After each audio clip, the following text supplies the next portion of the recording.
ümidləri soyuq dənizdə, arzuları ləpələrdə qoydum.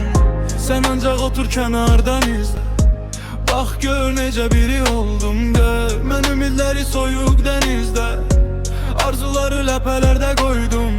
Sən ancaq otur kənardan izlə, bax gör necə biri oldum gör.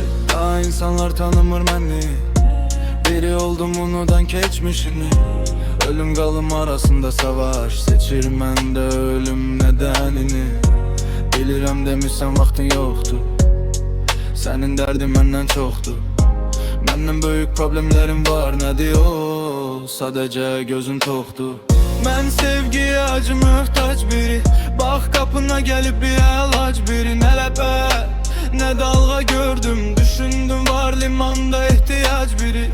Mən ümidləri soyuq dənizdə, arzuları ləpələrdə qoydum. Sən ancaq otur kənarda izlə, bax gör necə biri oldum da. Mən ümidləri soyuq dənizdə, arzuları ləpələrdə qoydum. Sən ancaq otur kənarda izlə, bax gör necə biri oldum da. Mən ümidləri soyuq dənizdə, arzuları ləpələrdə qoydum.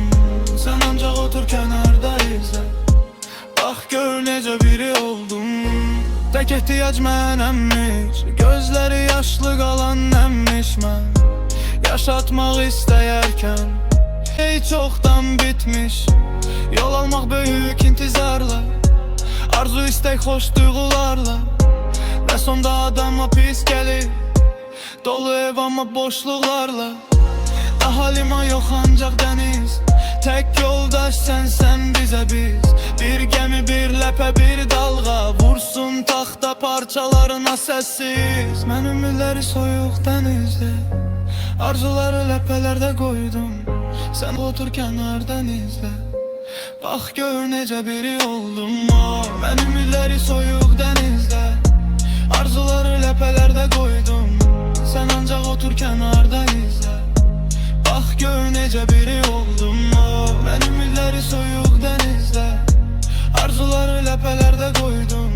Sən ancaq otur kənardan izlə, bax gör necə biri